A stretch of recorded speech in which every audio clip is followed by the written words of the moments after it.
ತುಳುನಾಡು ಅಂದರೆ ಏನು? ತುಳುನಾಡು ಎಲ್ಲಿಂದ ಬಂತು ಅಂತ ಒಂದು ಸ್ವಲ್ಪ ನಮ್ಮ ವ್ಯೂವರ್ಸ್‌ಗೆ ಅದ್ರ ಬಗ್ಗೆ ಮಾಹಿತಿ ಕೊಡಿ ಸರ್. ಸಿರಿಮುಡಿ ಏರುವಂಥ ಅರಸು ದೈವದ ಒಂದು ನುಡಿಕಟ್ಟಲ್ಲಿ ಬರ್ತದೆ. ಹ್ಮ್. ರಾಮೇಶ್ವರ ಗಡಿಯಿಂದ ನೀಲೇಶ್ವರ ಗಡಿ, ಹ್ಮ್. ನೀಲೇಶ್ವರ ಗಡಿಯಿಂದ ಅಂಕೋಲ ಗಡಿ, ಹ್ಮ್. ಮುಡಣಗಟ್ಟ, ಪಡುವಣ ಕಡಲು, ಇದು ತೌಳವ ಮಾತೆ ಒಡಲು. ಪ್ರೆಸೆಂಟ್ ವರ್ಡ್ ಅಲ್ಲಿ 2 ರಾಜ್ಯ, ಕರ್ನಾಟಕ ಮತ್ತು ಕೇರಳ. ಕೇರಳ ಆಚೆ ಇಲ್ಲಿವರೆಗೆ ಬರ್ತದೆ, ಅಂಕೋಲದವರೆಗೆ. ಹ್ಮ್. ಹೌದು, ಇಲ್ಲಿವರೆಗೆ ಬರ್ತದೆ. ಮೊದಲು ಇದು ತುಳು ರಾಜ್ಯ ಆಗಿತ್ತು. ಹ್ಮ್. ಅದರಲ್ಲಿ ನುಡಿಗಟ್ಟಲ್ಲಿ ಬರುತ್ತೆ ತುಳು ರಾಜ್ಯ ಹ್ಮ್. ಅಂಥೇಳಿ. ಅದನ್ನು ರಾಮೇಶ್ವರ ಗಡಿಯಿಂದ ನೀಲೇಶ್ವರ, ನೀಲೇಶ್ವರ ಅಂಕೋಲ, ಮುಡಣಗಟ್ಟ, ಪಡವಣಗಳು, ಇದು ತೌಳವ ಮಾತೆ ಒಡಲು. ಹ್ಮ್.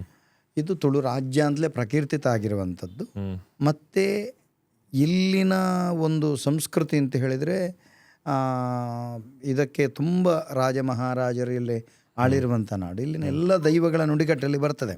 ತುಳು ರಾಜ್ಯ, ಘಟ್ಟ ಬಳಿ ಜತ್ತೆ, ಮುಗೇರ ನಾಡ, ಸಾರಳ ಸೀಮೆ, ಡಾವಂಡೆ ಅಂಥದ್ದೆಲ್ಲ ಇದು ತುಳು ರಾಜ್ಯ ಅಂತಲೇ ಹೆಸರಿತ್ತು.